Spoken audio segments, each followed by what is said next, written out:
सावधान पुन्हा एकदा. सुखवग्गो हा 15वा वग्ग आज आपण पाहूया, सुरू करूया. आणि त्यातली पहिली गाथा आणि धम्मपदातली क्रमशः 197वी गाथा. सुसुखंवत जीवां वेरिनेषु अवेरिनो वेरिनेषु मनुष्येषु विहराम अवेरिनो. त्याचा अनुवाद असा केलाय, वैऱ्यांमध्ये अवैरी होऊन आम्ही राहतो. आणि अहो वगैरे जो शब्द टाकलाय उद्गारवाचक, तर त्याचा अर्थ का अहो टाकलं हे नाही माहिती, म्हणजे लक्षात येत नाही. जणू म्हणजे कोणाला तरी सांगतात ते, म्हणजे अं, संवाद चालू आहे जणू काय, आणि त्याच्यात ते सांगतात की आम्ही वैऱ्यांच्या मध्ये अवैरी होऊन आम्ही सुखाने जगतो. आम्ही वैरी माणसांमध्ये अवैरी होऊन विहार करीत असतो. असो, याच्यामध्ये सुखवग्गामध्ये सगळी सुखाची लक्षणं आहेत. आता म्हणजे सुखी चित्त, सुखी मन, सुखी माणूस कसा असतो, त्याची काही लक्षणं याच्यामध्ये आहेत असं दिसतंय. तर स्पष्ट आहे, गाथा अगदी स्पष्ट आहे की ज्याच्या मनात वैरभाव नाही, त्याचं चित्त मन हे सुखरूप असतं. आणि वैरभाव नाही याचा दुसरा पॉझिटिव्ह अर्थ, विधायक अर्थ मैत्रीभाव आहे. आणि मैत्री हा चार ब्रह्मविहारापैकी एक विहार आहे. विहार याचा अर्थ अवस्था किंवा वावरणं. आपण ज्याला विहार म्हणतो, विहारात आपण वावरतो. तर इथे विहार, ब्रह्मविहार म्हणजे श्रेष्ठ मनोवस्था. श्रेष्ठ मनोवस्थेमध्ये असणारा माणसाचा तो वावर, म्हणजे मैत्री विहार, म्हणजे मैत्री चित्तानं तो वावरतो, राहतो.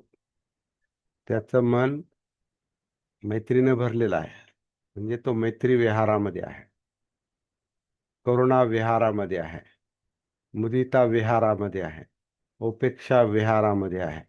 तर हे चार विहार आहेत. विहार म्हणजे मनोवस्था, चित्तावस्था. तर मैत्री, मेत्ता हा बुद्ध धर्मातल्या विधायक मनोवस्थांमधला हा सेंट्रल पॉइंट आहे, मध्यवर्ती मुद्दा आहे. बुद्धाच्या मार्गावर जो असतो, बुद्ध धर्माच्या मार्गावर जो असतो, त्याला पहिला फायदा हा होतो का तो मैत्रीनं भरून जातो. त्याच्यामध्ये त्याचं जे चित्त, त्याचं मन जे ट्रान्सफॉर्म होतं, कन्व्हर्ट होतं, त्याचं जे धर्मांतर होतं, ते वैरातून मैत्रीमध्ये होतं, वैर भावातून मैत्री भावामध्ये होते. आणि मैत्री हा सामान्य मैत्री दाखवणारा शब्द नाही. मैत्री हा सर्वोच्च विधायक गुण आहे. आणि त्याची ती बाकीची तीन याचीच रूप आहेत. मैत्रीचंच दुसरं रूप करुणा आहे. मैत्री जेव्हा दुःखाच्या संपर्कात येते असं म्हणतात. म्हणजे दुःख जेव्हा ती पाहते तेव्हा ती ती मैत्री मदतीचं रूप घेते. ती मैत्री दुःखी माणसाला मदत करण्यासाठी धावून जाते.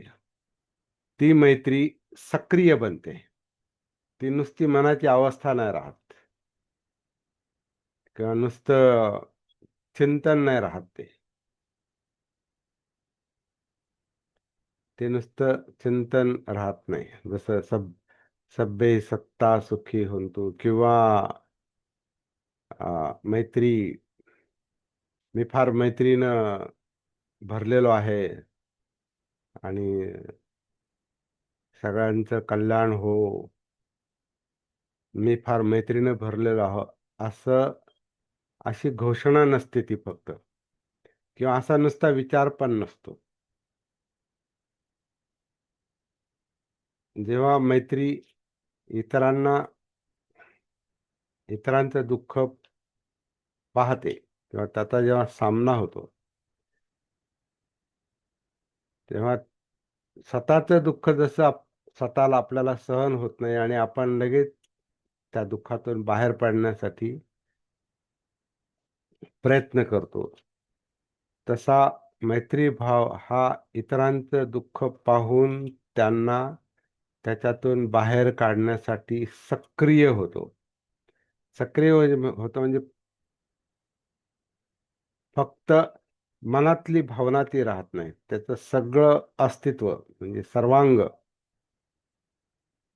त्याचं काया वाचा मन, त्याचं सर्वांग सगळं अस्तित्व हे हेल्प करण्यासाठी किंवा मदत करण्यासाठी सक्रिय होतं. तो नुसता विचार नाही करत, अरे सगळ्या जगात दुःख आहे आणि सगळ्यांचं कल्याण हो, असा विचार नाही करत बसत. याचं बेस्ट उदाहरण म्हणजे बाबासाहेब आहेत आणि बुद्ध तर आहेतच आहे, तो काय प्रश्नच नाही. जेव्हा आपण बाबासाहेब म्हणतो तेव्हा बुद्ध त्याच्यामध्ये आहेतच. हे आता ते वेगळं काढायचंच नाही. त्रिकोणाच्या दोन बाजू ह्या एकच आहेत. त्रिकोणाच्या 3 बाजूपैकी 2 बाजू म्हणजे एकच आहेत. तिसरे आपण म्हणजे समाज आहोत. आपण व्यक्तिगत आणि समाज. जेव्हा आपण बाबासाहेब म्हणतो त्याच्यामध्ये बुद्धांचा अंतर्भाव आहेच. तर बाबासाहेब हे बेस्ट उदाहरण कसं काय? तर बाबासाहेबांचं अख्खं जीवन हे इतरांना दुःखातून बाहेर काढण्यातच गेलं. म्हणजे ते अर्पण केलेलं जीवन होतं, समर्पित जीवन ज्याला म्हणतात.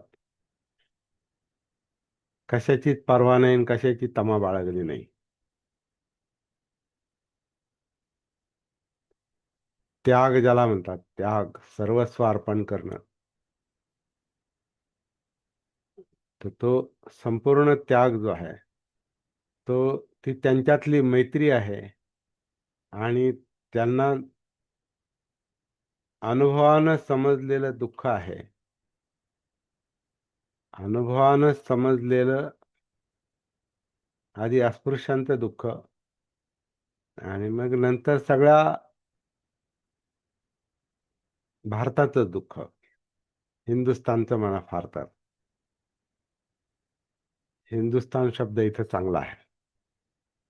अख्ख्या हिंदुस्थानचं दुःख, हिंदुस्थानचं दुःख त्यांना जाणवत होतं, म्हणूनच हिंदू कोड बिल लिहिलं आणि सादर केलं. ते मंजूर झालं नाही, त्याला विरोध झाला, त्याच्यावर त्यांनी राजीनामा पण दिला नेहरू सरकारमध्ये असताना. पण ती त्यांची हिंदूंप्रती असलेली करुणा होती. कारण त्याच्यामध्ये स्त्रियांचे हक्क आणि शूद्रांचे हक्क म्हणजे अस्पृश्यांचे हक्क हे दोन मुख्य मुद्दे होते. आणि स्त्रिया म्हणजे सगळ्या स्त्रिया. त्यामुळे तर हिंदुस्थानासाठी पण त्यांच्या मनामध्ये म्हणजे हिंदूंसाठी, सगळ्याच हिंदूंसाठी. आणि तेव्हा आपणही त्याच्यातच होतो. तोपर्यंत धर्मांतर झालं नव्हतं. तर सगळ्यांसाठीच होतं ते हिंदू कोड बिल. तर ते धर्मविरोधी म्हणून त्याला मंजुरी मिळाली नाही. त्याला विरोध झाला, प्रचंड विरोध झाला, प्रखर विरोध झाला. पण त्या विरोधाची पण तमा न बाळगता त्यांनी मंत्रिपदाचा राजीनामा देऊन टाकला.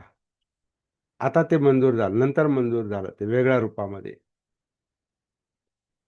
तर बाबासाहेब हे बेस्ट उदाहरण आहे करुणेचं. म्हणजे सगळ्याच याचं, म्हणजे मैत्रीचं पण. आणि मैत्री ही बेसिक भावना आहे. मैत्री ही बेसिक भावना आहे. करुणा ही ऍक्शन आहे. करुणा ही कृती आहे. करुणा हे रडगाणं नाही. करुणा म्हणजे दया नाही. करुणा ही कृती असते. अस्पृश्यांचा उद्धार ही बाबासाहेबांची कृती होती. अस्पृश्यांबद्दल इतर जे लोक दया दाखवत होते, ती दया नव्हती.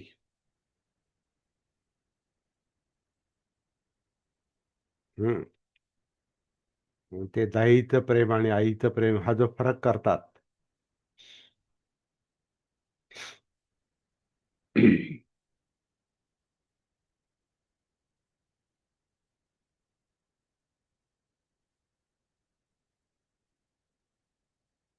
तो फरक आहे. आई फटका पण मारते.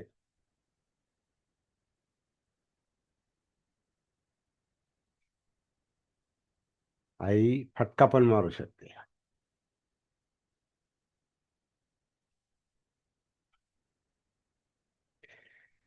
करुणा ही ऍक्शन आहे, कृती आहे. मैत्री हा भाव आहे. मैत्री ही चित्ताची अवस्था आहे. करुणा ही सक्रियता आहे. कॉम्पॅशन, करुणा ही सक्रियता आहे. त्यामुळे ती मैत्री मैत्रीच दुःखात निर्माण झालेलं रूप आहे ते.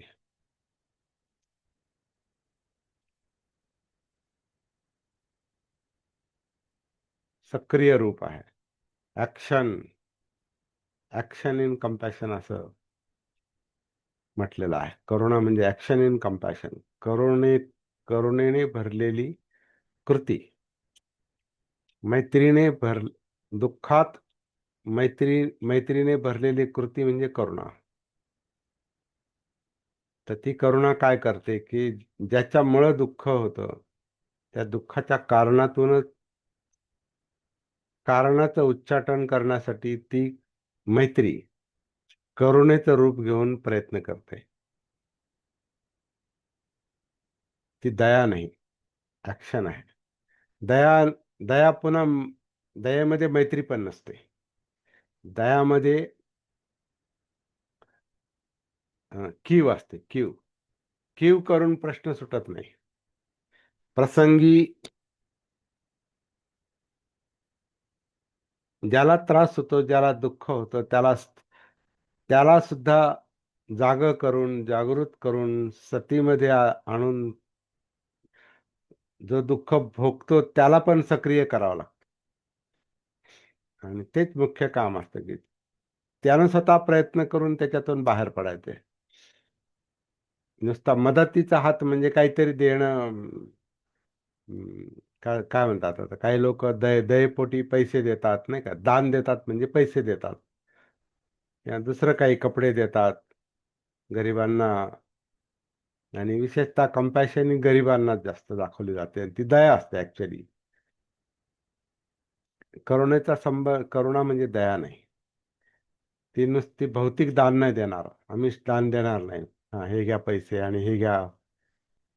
आता फार थंडी सुटली तर हे घ्या कांबळी, काय म्हणतात त्याला, रग घ्या. नाही तर आजारी आहात ते औषधं घ्या. तर ते मदत आहे, ती नाही असं नाही. परंतु कधी कधी दयेमध्ये स्वार्थ असतो. कारण ज्याच्यामध्ये ती दया असते त्याला ते देण्यानं जरा बरं वाटतं. आणि कधी कधी तर अध्यात्माच्या याच्यामध्ये तर दया म्हणजे पुण्य कमावण्यासाठी पण केलेलं असतं. म्हणून जे काही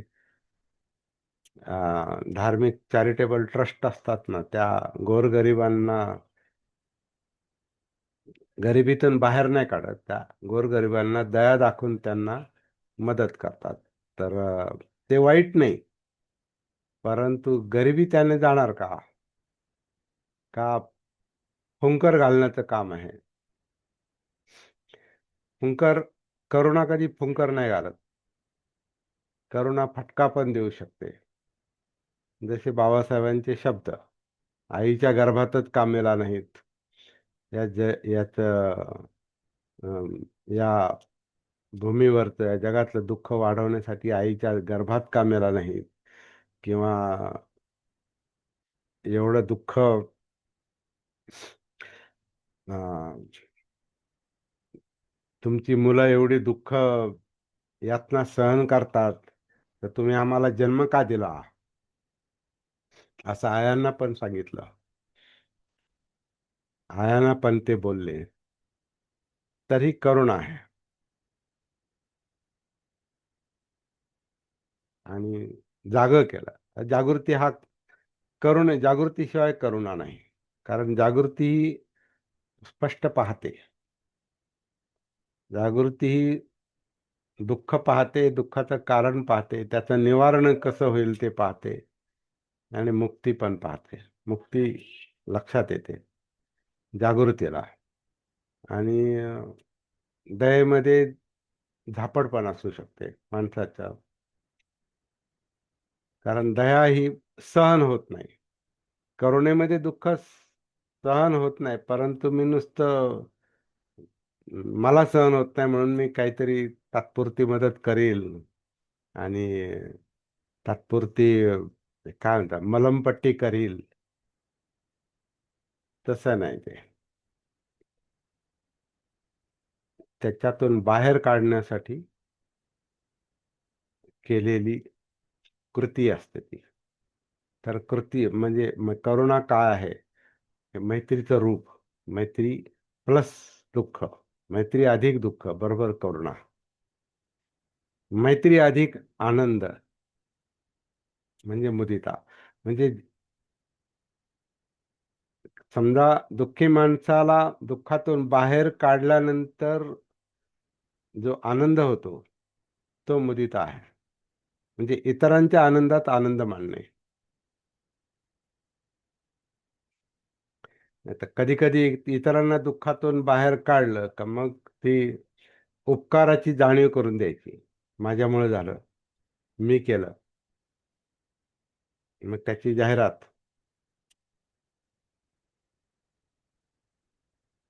तर मुदिता तशी नाही. मुदिता म्हणजे मोद होतो, म्हणजे आनंद होतो. दुःखातून माणूस बाहेर पडला की कधी कधी इतरांचं सुख खपात खुपतं. माणसाला दुसऱ्याचं दुःख कधी कधी बरं वाटतं, कारण काहीतरी करायला मिळतं. पण दुसऱ्याचं सुख पावत नाही म्हणतात ना. सुख खुपतं. सुख नाही सुख सहन होत नाही दुसऱ्यांचं, कारण तिथं मैत्री नसते. आणि जेव्हा दुसऱ्यांच्या आनंदामध्ये, दुसऱ्यांच्या सुखामध्ये सुख वाटतं, तर त्याला मुदिता म्हटलेलं आहे.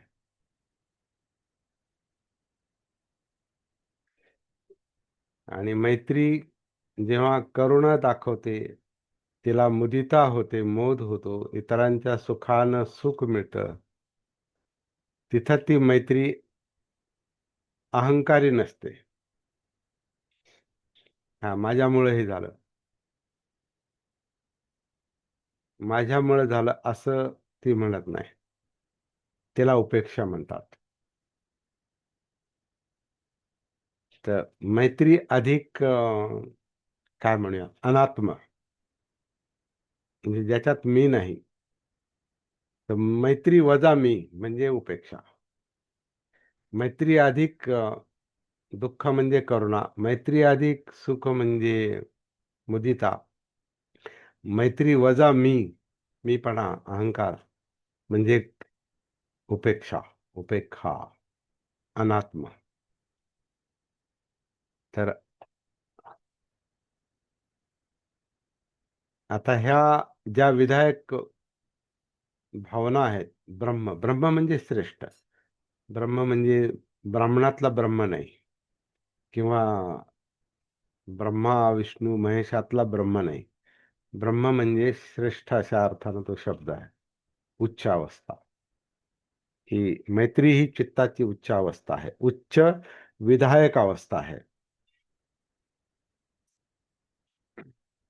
करुणा ही विधायक उच्च मनोअवस्था है. मुदिता ही उच्च विधायक मनोअवस्था है. आणि उपेक्षा ही मुक्त अवस्था है, चित्त मुक्त आहे. कारण त्याच्यामध्ये आत्मभाव नाही, मी भाव नाही. ते चार ब्रह्मविहार, याच्यातून एक गोष्ट स्पष्ट, लगेचच स्पष्ट होते. जे आपला पहिल्या गाथेचा हा जणू काय सार आहे, लगेचच सार निघतो. का जिथं वैरभाव आहे, दुसऱ्याबद्दल अपपर भेद आहे, दुसऱ्याबद्दलची घृणा आहे, द्वेष आहे, ज्या चित्तामध्ये द्वेष आहे, घृणा आहे, अपपर भेद आहे, तिथं वैरभाव आहे. आणि वैरभावामध्ये मी भाव आहे. मला वैरी नको. वैर, ज्या गोष्टीची मी घृणा करतो, ती गोष्ट, ती वस्तू, ते अस्तित्व नको. ती कमालीची नकारात्मक अवस्था आहे वैरभाव. कारण वैरभाव काय करतो, करू शकतो. त्याचं उदाहरण म्हणजे सध्या चाललेलं युद्ध आहे. आणि आता सगळं जग एक भयाखाली वावरतंय, की ह्याचं स्वरूप जर आणखीन भयंकर होत गेलं, तर तिसरं जागतिक महायुद्ध हे बराच मोठा नाश घडवून आणणारं होऊ शकतं, ठरू शकतं. आणि ते सुरू झालं असं काहींचं मत आहे. त्याच्या बेसला हा वैरभाव आहे. आणि वैरभावामध्ये स्वार्थपण असतो. काहीतरी पाहिजे. आपण म्हणतो ना, पाहिजे नको. मला हे तेल पाहिजे म्हणजे तेलाच्या विहिरी जिथं आहेत ते नको मला. ते ते सगळं मला पाहिजे, माझ्या ताब्यात पाहिजे. मग ते खतम करा. जे मध्ये आहेत ते खतम करा. म्हणजे वैरभावामध्ये स्वार्थ आहे, त्याच्यामध्ये मी आहे, त्याच्यामध्ये कमालीची घृणा आहे, कमालीचा द्वेष आहे, हिंस्र भावना आहे, त्याच्यामुळे पानातिपात आहे. तर पानातिपाताच्या पाठीमागे ही वैर भावना आणि ही घृणा असते. वैरभाव, घृणा असल्याशिवाय पानातिपात होत नाही.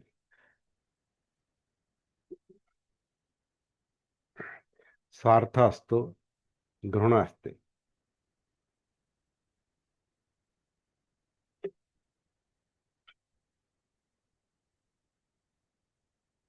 माझ्या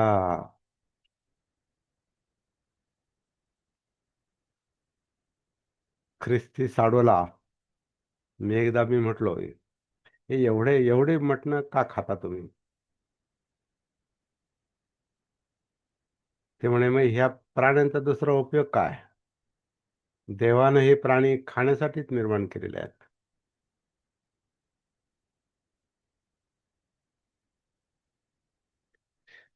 तर मग हे प्राण्यांची घृणाच आहे ती एक प्रकारे. म्हणजे खाण्याची इच्छा. कारण ती प्राणी अवस्था ही ह्या चित्ताची पण अवस्था आहे ती. इकडं प्राणीच प्राण्याला खातो. आणि बाहेर पाहतो आपण, जे माणसं सोडून इतर प्राणी जे इतरांना खातात, ते अशी चिरफाड करून, तर ते प्राणी, हे प्राणी ते प्राणी, प्राणी अवस्थेला त्याची चित्त अवस्था आहे पूर्ण, तर त्याच्याशिवाय ते जगू पण शकत नाही. हा कधी कधी वाटतं निसर्ग हा मूर्खच आहे. निसर्ग हे क्रूरता निर्माण करतो, हे दुःख निर्माण करतो, हिंस्र भावना निर्माण करतो. परंतु जागृती पण त्यानं निसर्गाच्या ह्याच्यात ती जी माणसामध्ये आलेली आहे. तर त्याच्यामुळं माणूस हा प्राण्यातून माणूस बनू शकतो. पण जोपर्यंत तो माणूस बनत नाही तोपर्यंत तो प्राणीच असतो. आणि जो प्राणी असतो त्यालाच त्याच्यामध्ये ही हिंस्र भावना असते. आणि अर्थातच बाकीच्या शेलांचा पण तसाच विचार करता येतो. कुटिलता असते ना. कोल्हा कुटील असतो. लांडगा लांडगा कसा असतो? तो एक क्रूर असतो. इतर प्राणी क्रूर असतात. तर प्राण्यांचे जे गुणधर्म असतात ते, कारण मनुष्य हा प्राण्यातूनच उत्क्रांत झालेला एक जीव आहे. आता उत्का थेअरी ऑफ इव्हॉल्युशन म्हणजे उत्क्रांतीचा जो सिद्धांत डार्विननं मांडला, त्याच्यामध्ये तो हेच सांगतो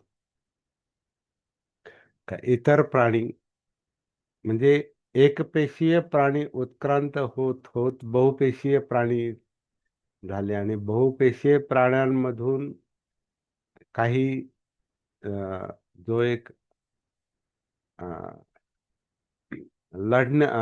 काय म्हणतात त्याला, जगण्यासाठी जी लढाई आहे, अस्तित्व टिकवून ठेवण्यासाठी जी लढाई आहे, त्याच्यामध्ये सर्वायवल ऑफ द फिटेस्ट म्हणजे जे सबल आहेत ते टिकून राहतात आणि आपलं अस्तित्व टिकवून ठेवतात. इतरांचं अस्तित्व नष्ट होतं. जसं मोठा मासा छोट्या माशाला खातो, किंवा सबळ प्राणी हे दुर्बल प्राण्यांना खातात आणि आपलं अस्तित्व टिकवून ठेवतात. तर हे निसर्ग चक्र जे आहे हे एक क्रूर चक्र आहे. भवचक्र हे क्रूर चक्र आहे.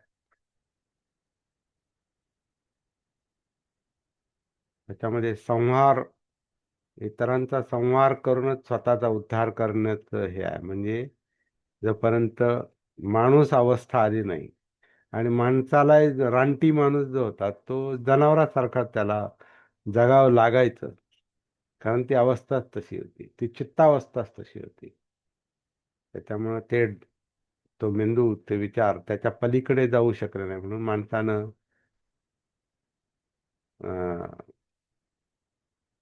बुद्धी निर्माण झाली पण माणुसकी नाही निर्माण झाली पुढे पुढे उत्क्रांतीमध्ये. म्हणून बुद्धी चालवून मग शोध लागले. म्हणजे हत्याराचे शोध लागले, चाकाचे शोध लागले, चाकाचा शोध लागला, हत्यारांचा शोध लागला. मग हत्यारांचा उपयोग युद्धासाठी, मारण्यासाठी, आणि हत्यारांचा उपयोग चांगल्या गोष्टींसाठी पण. म्हणजे समजा आता कुऱ्हाड तयार केली तर कुऱ्हाडी मारण्यासाठी पण होती, आणि कुऱ्हाडी लाकूड तासण्यासाठी पण होती, सरपणासाठी पण होती, सुरी मारण्यासाठी पण होती. सुरी ही काय तुमचे भाज्या कापण्यासाठी पण असेल, काही कापण्यासाठी पण असेल, तर दोन्ही पण उपयोग. ती बुद्धी, जशी बुद्धी चालते तसा त्या हत्यारांचा उपयोग, पण बुद्धी असते त्याच्यामध्ये. तर माणूस हा सर्वायवल ऑफ द फिटेस्ट मध्ये, म्हणजे टिकून राहण्यासाठी, अस्तित्व टिकून ठेवण्यासाठी माणूस हा बुद्धी वापरतो आणि टिकून राहतो. मग ती जर दुर्बुद्धी असेल तर मग युद्ध करू शकतो, आणि सद्बुद्धी असेल तर तो मैत्री भावनेनं तो सगळ्यांच्या हिताचं काम करतो. बुद्धाशिवाय जगाला पर्याय नाही, हे याच्यातून ते सिद्ध होतं. परंतु आता ते कधी अस्तित्वात येईल? बुद्ध ही बुद्ध है, गाणं म्हणणं सोपं आहे, परंतु बुद्ध सगळ्या माणसांमध्ये बुद्धत्व जागृती येणं ही कमालीची अवघड गोष्ट आहे. कधीतरी होईल याच्याबद्दल खात्री आहे. कारण माणसाचा जो विकास आहे तो त्याच दिशेने चाललेला आहे. तो नुसतं सर्वायवल साठी म्हणजे जिवंत राहण्यासाठी तो जगणार नाही. नुसता जगण्यासाठी जिवंत नाही राहणार तो. तो जगवण्यासाठी पण जिवंत राहील. जगेल आणि जगवेल. ही माणसातली सत्प्रवृत्ती आहे, ती मैत्री आहे, ती करुणा आहे. ती मैत्री करुणा ती जेव्हा अस्तित्वात येईल तेव्हा येईल, व्यापक अर्थानं, वैश्विक अर्थानं. तर हा जो निसर्गातूनच आलेला जो वैरभाव आहे,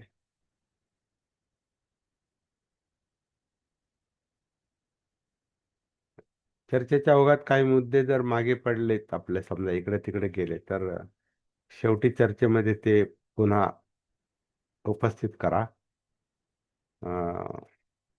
कारण अनेक मध्ये अनेक फाटे फुटतात. आपण एखादा वृक्ष पाहतो, मग वृक्ष वृक्षावर चढताना कधी ह्या फांदीवर गेलो का मग इकडच्या फांद्या पाहायच्या राहून जातात, इकडे गेलो तर इकडचं राहतं, आणि वृक्षावर अनेक फांद्या असतात, अनेक फाटे असतात. तसं आपलं हे चिंतन करताना, विचार करताना कधी कधी एखादा मुद्दा सापडला तर मग ते मन त्या दिशेनं जातं. जसं आपण वैरभाव पाहता पाहता मैत्रीकडे आणि अ, ब्रह्मविहाराकडे आलो, आणि पुन्हा मग वैरभावाकडे आलो, मग युद्ध, असं तसं असं ते चालतंय. तर म्हणून ते काही गोष्टी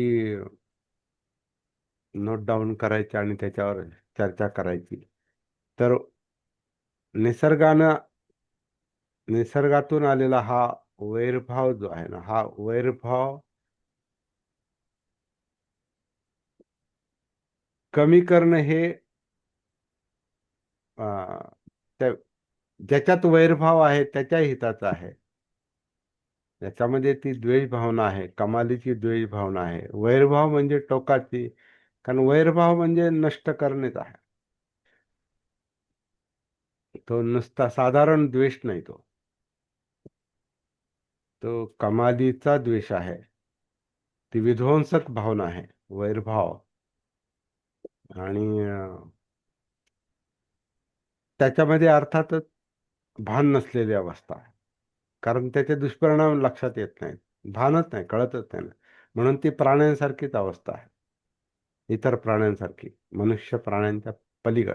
आणि मनुष्यामध्ये पण जी प्राणी अवस्था आहे, ज्याच्यामध्ये हा वैरभाव आहे, तो विध्वंसक आहे.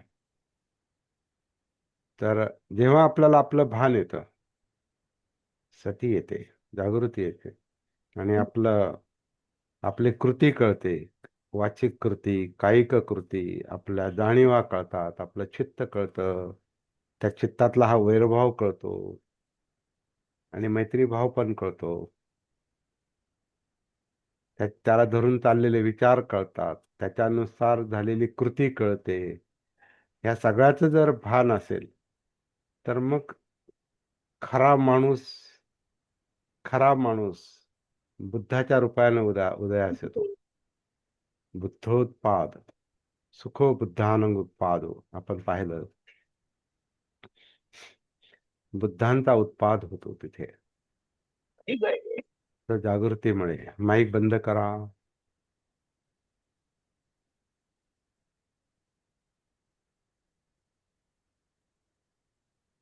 वैरभाव कमी होणं म्हणजे बुद्धोत्पादच आहे. कारण तिथे मैत्री आहे. बुद्धामध्येच मैत्री, करुणा, मुदिता, उपेक्षा असतात, किंवा त्या मार्गावर असणाऱ्या लोकांमध्ये.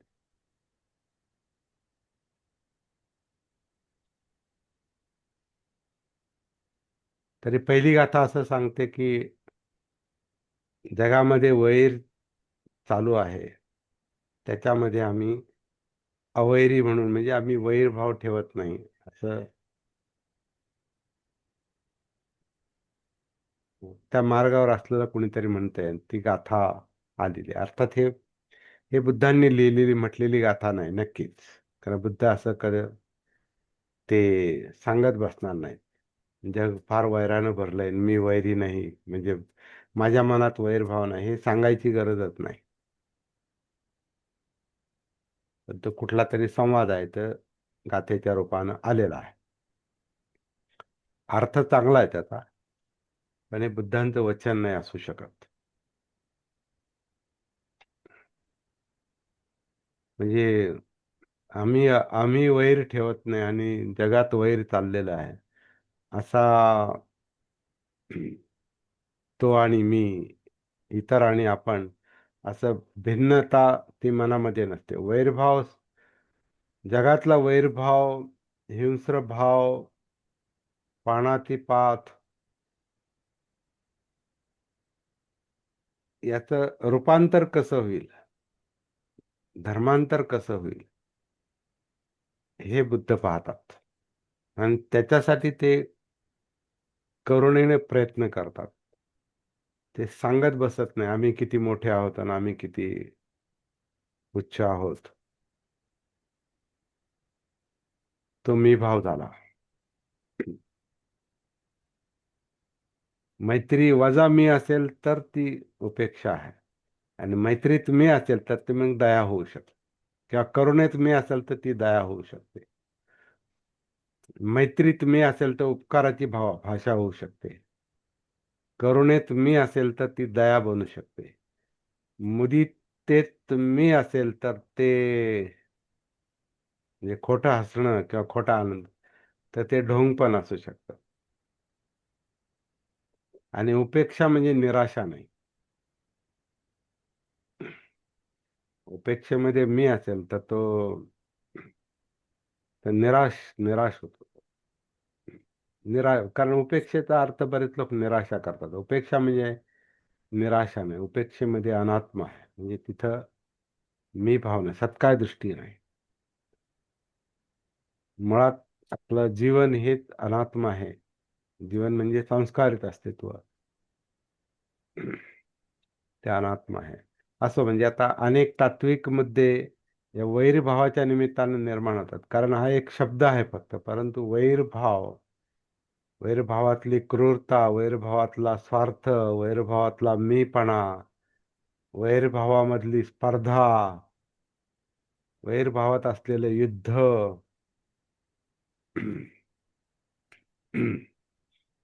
वैरभावानं भरलेली कृती, वैरभावाचे शब्द, वैरभावाचे शब्द म्हणजे शिव्या, शाप, क्रोध, म्हणजे आक्रमक शब्द असतात. ते शब्दच हिंस्र असतात. त्याच्यात आपल्या शिवीगाळ असते आणि आरडाओरड असते. वैरभावाचे शब्द हे काय म्हणतात, विषारी बाणच असतात. ते वैरभावाचे शब्द हे विषारी बाण असतात. प्रत्यक्ष शरीरानं बाण मारण्याच्या आधी विषारी बाण काम करतात. हे वाचिक बाण शब्द, हे वाचिक विषारी बाण, आणि मग प्रत्यक्ष युद्ध म्हणजे शरीरानं मारहाण, मारकाट, अस्तित्व नष्ट करणं. नको मला, नाही पाहिजे. चित्ताची ही दुसरी नकारात्मक अवस्था, पाहिजे आणि ही दुसरी नाही पाहिजे. मग विध्वंस. पाहिजे, मग मी ते काही करणार आणि ते मिळवणार. नाही पाहिजे, मी काही करणार पण हे राहू देणार नाही, खतम करणार, नष्ट करणार.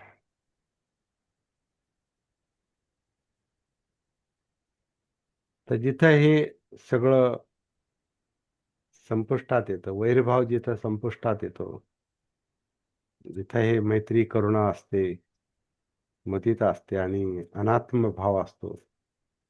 हा अनात्म भाव हा फार महत्वाचा, हा बेसिक, मी तर म्हणतो बेसिक पॉझिटिव्ह गुण आहे, तो विधायक गुण आहे अनात्म.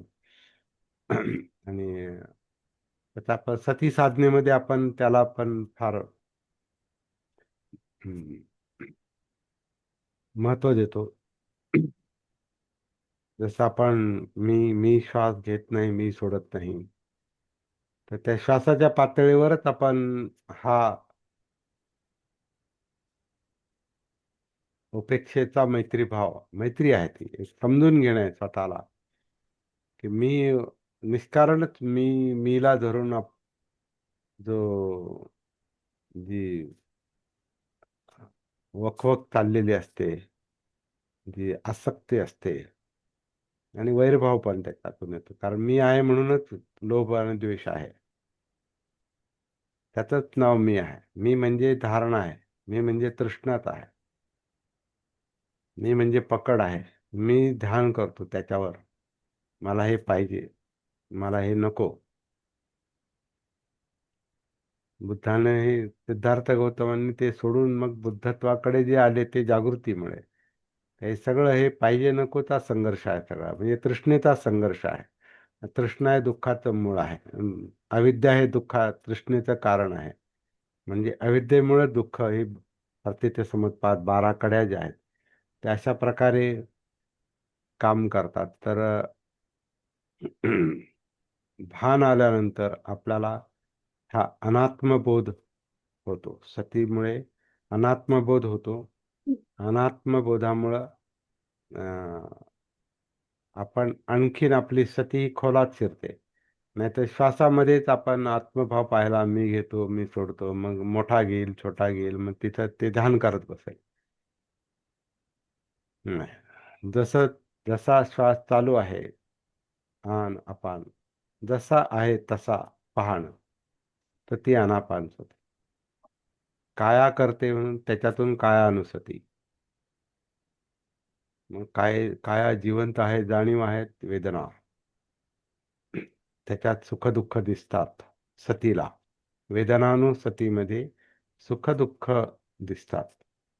सुखानुसती येते, दुःखानुसती येते, दोन्हींचे भान येतं. हे असं असं आहे. मग कारणाकडे वळतो माणूस. म्हणून चित्ताकडे येतो. चित्तामध्ये जो लोभ आणि द्वेष आहे त्याचा परिणाम सुखदुःख आहे. आणि त्यानुसार मनोधर्म काम करतात, म्हणजे मेंदू काम करतो, विचार प्रक्रिया काम करतात. हे सगळं धम्मानुसती, ते काया वेदना चित्त मनोधम्म या सगळ्याचं भान आलं. मग त्याच्यामध्ये जर हा वैरभाव असेल तर तोही दिसतो. मग का आपल्यामध्ये असं असं आहे, मग त्याचे दुष्परिणाम पण दिसतात, की माझ्यात वैरभाव असल्यावर मी काय काय कृती करतो, वैरभावाने मनात काय चाललंय, वैरभावानं मी बोलतो कसा, आणि वैरभावाने मी काय करतो, हे सगळं सतीला जागृतीला जाणवतं. आणि आपोआपच आपले संस्कार जे आहेत ते तसे जर असतील, वैरभावाने भरलेले, द्वेष, चीड, राग, आक्रमकता, अतिक्रमण, प्राणातिपात म्हणजे अतिक्रमण आहे, प्राणावर अतिक्रमण, म्हणून प्राणातिपात. जीवावर अतिक्रमण, दुसऱ्याचं अस्तित्व हिरावून घेणं, दुसऱ्याचं अस्तित्व नष्ट करणं, हे स्वतःचं अस्तित्व नष्ट करण्यासारखंच आहे. इतरांचं अस्तित्व, इतरांच्या अस्तित्वावरच आपलं अस्तित्व अवलंबून आहे. इतरांना नष्ट करण्याचा दुसरा अर्थ आपण स्वतःला नष्ट करतो. कारण त्याच्यातून जे अनेक दुष्परिणाम पुढे उद्भवतात, त्याचा पहिला दुष्परिणाम म्हणजे तुम्ही ज्या ज्या चित्तावस्थेतून ते काम केलेलं आहे, ती चित्तावस्था तुम्हालाही बाधा आणते.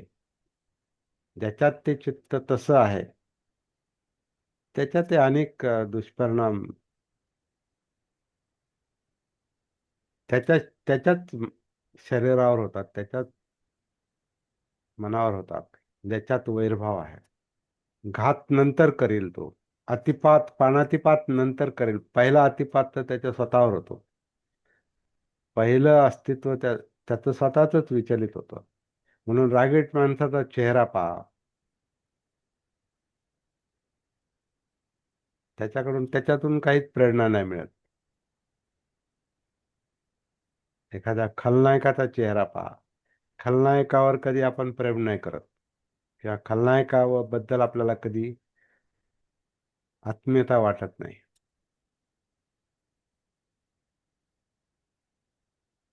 हिरो बद्दल वाटते, पण तो सिनेमा झाला.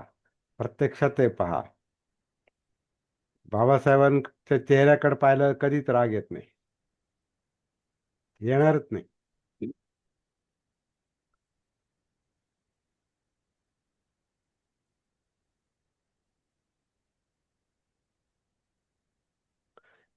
आणि अकराळ विकराळ चेहरा पाहिला आपण, काहीतरी अशी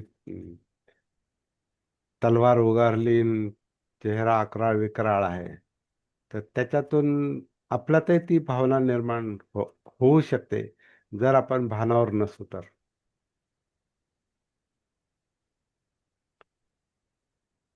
कारण त्या अकराळ विकराळ चेहऱ्याच्या मागे त्याचं चित्त आहे. अन चित्त हे चेहऱ्यावर बोलतं. चेहरा आरसा आहे ना, दर्पण. तर पण काही चेहरे फसवे असतात, तो भाग वेगळा. कारण चेहरा ऍक्टिंग पण करतो, अभिनय त्याच्यावरच चाललेला असतो. म्हणजे आता सिनेमातला खलनायक हा प्रत्यक्षात दयाळू असू शकतो, परंतु तो चेहरा असा करतो की तो अकराळ विकराळ दिसेल. आणि काही दयाळू दया दयाळू चेहऱ्याचे हिरो किंवा नट हे आतून फार क्रूर असू शकतात. अशी काय उदाहरण आहेत बघा तुम्ही.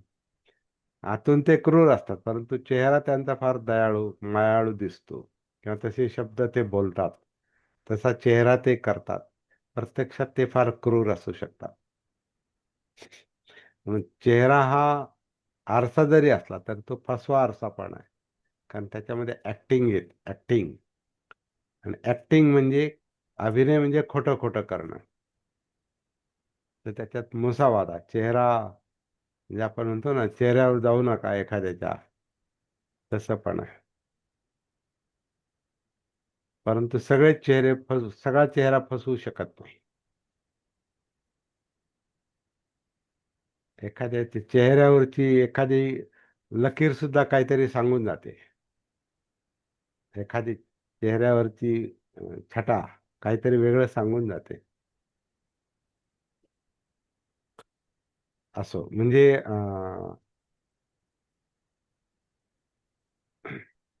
पण असं म्हणत होतो की आपल्यामध्ये असलेला तो वैराचा अवगुण, वैरी म्हणजे वैरभाव, द्वेषभाव, तीव्र द्वेषभाव,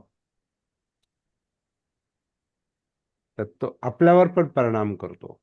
तो चेहऱ्यावर तर करतो, पण आपल्या शरीरावर करतो.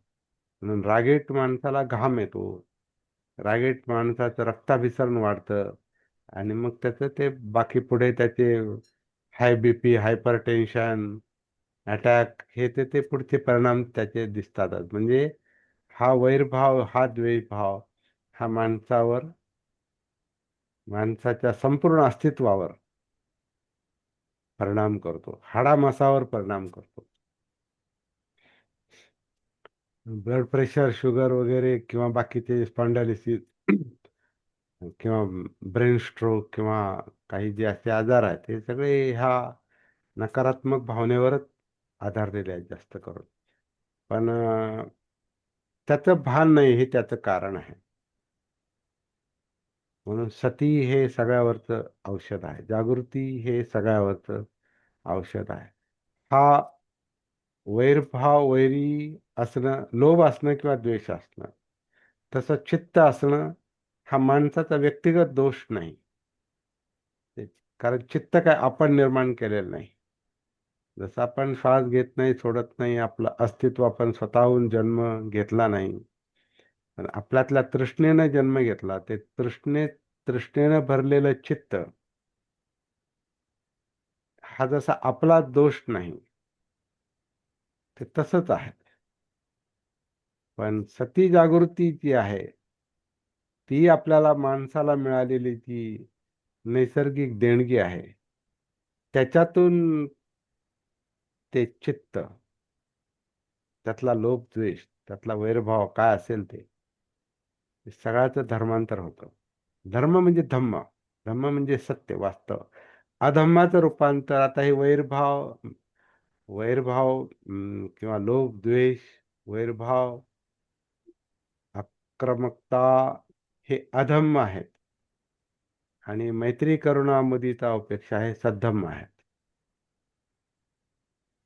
म्हणजे अधम्माचं रूपांतर हे जागृतीमुळे सद्धम्मामध्ये होतं आणि दुःखाचं रूपांतर सुखामध्ये होतं. त्या गाथेमध्ये असं म्हटलेलं आहे का, ज्याच्यामध्ये आमच्यामध्ये, म्हणजे ज्याच्यामध्ये वैरभाव नसतो, त्याच्यामध्ये सुख आपोआपच निर्माण होतं. त्याचा परिणाम आहे. जसा वैरभावाचा परिणाम दुःख आहे, अवैराचा परिणाम मैत्री भावनेचा परिणाम, मुदितेचा, उपेक्षेचा, करुणेचा परिणाम हा सुख आहे, कार्यकारण भाव आहे.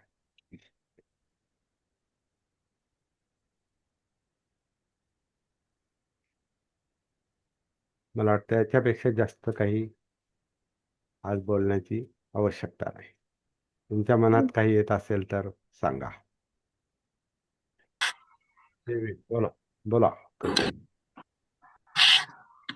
उपेक्षा ज्यावेळेला उपेक्षा म्हणजे निराशा, निराशा नाही.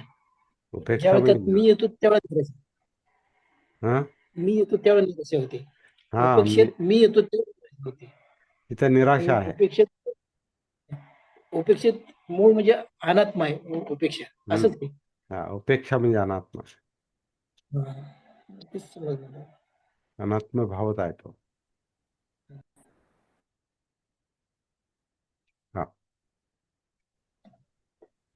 काय म्हटले? मुदितेत मी येतो त्यावेळेला, हा, मुदितेत मुदितेत मी असू शकत नाही. ती मुदिता म्हणजे ऍक्च्युअली मैत्रीत पण मी नसतो. म्हणून मी मी मी मैत्रीमध्ये मी असेल तर मग ती उपकाराची भावना होते का, मी फार मैत्रीने भरलेलो आहे, मी फार चांगला आहे, तर तो सांगतो तो. दया, तुम्ही म्हणणार मैत्रीत मिळाला तर दयाने उत्पन्न होते. हा, दया भावना जी असते ना, ही मदत करते, परंतु त्याच्यामध्ये तो मी मदत केली आणि मी फार हा. दयाळू आहे किंवा दयेचं म्हणून बघा, दयेची जाहिरात करतात लोक. आणि अनात्म नाही त्यात, हा, अनात्म नाही त्यात नाही त्यात. दयेत. हा, त्याच्यात मी आहे, आत्मभाव आहे. हा. मी म्हणजे आत्मभाव, बरोबर. सेल्फ.